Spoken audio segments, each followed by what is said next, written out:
Hello everyone, welcome to INOH, and in this video, let's dive in deeper to Gforest, identify their partners, know where and how they plant their trees, and identify din kung ano yung mga puno na itinatanim nila. But before we do that, let me give you a quick recap lang on what Gforest is all about. Gforest is a feature inside the Gcash app where you can collect green energy points and later convert it into real-life trees. Now, if you haven't watched my previous video about Gforest, after this video, you can jump into that. The mission of Gcash is to plant 365,000 trees per year.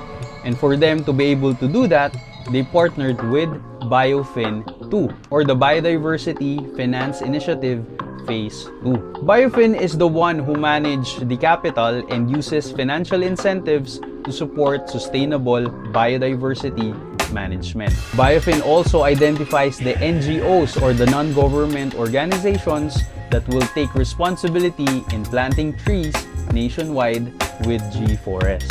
These NGOs are the WWF or the Worldwide Fund for Nature Philippines, Ayala Land Incorporated, Ramon Aboitiz Foundation Incorporated or RAFI, Hope, and Century Pacific Food Incorporated. Now, if you go to Gforest, top plant, may kita nyo po dun sa lower right nung punong itatanim nyo yung mga NGOs na magtatanim ng punong iyon. Take for an example, yung sa coconut. May kita natin dito sa coconut, ang magtatanim sa kanila ay yung Hope and yung Century Pacific Food.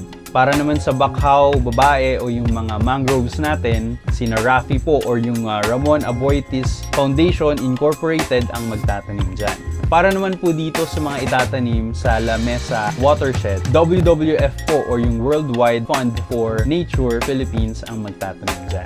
Now, where do they plant trees? Biofin helps identify different vulnerable locations nationwide where tree planting or reforestation is needed the most. For example, La Mesa Watershed in Luzon is the last remaining rainforest near Metro Manila. It is also the primary source of potable water for 12 million residents of metropolitan area. So mahalaga po na naalagaan or nare-reforest po itong La Mesa Watershed. Tanyon Straits from Visayas, known for its rich marine biodiversity and also considered as the largest marine protected area in the Philippines.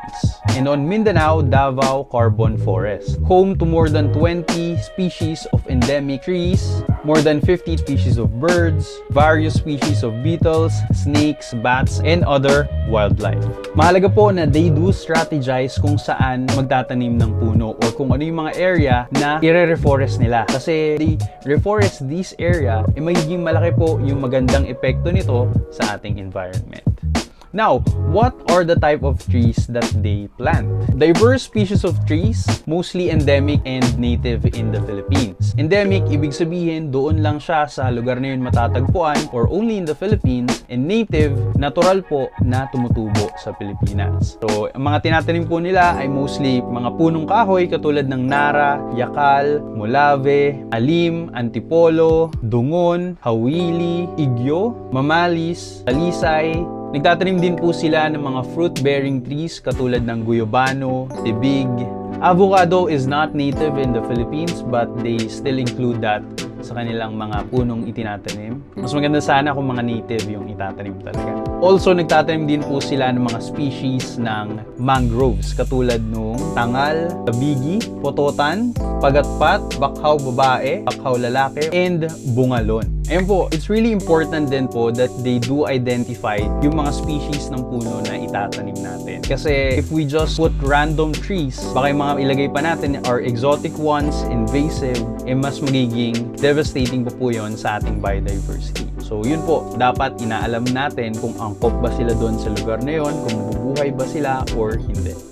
Gforest was launched on December 2019 and now it has more than 12 million users. These users lessen their carbon footprint because instead of going out, riding a bus, riding a car, going into a mall to pay their bills, they just use Gcash for their transaction. So nakakatipid na po sila sa further carbon emission plus gumagamit pa sila ng Gforest to collect green energy and later convert it into real-life trees. 2 years after their launch, on December 19, 2021, GCash has announced that they've reached a milestone of 1,060,000 trees planted virtually. 1 million of that has been converted into real-life trees.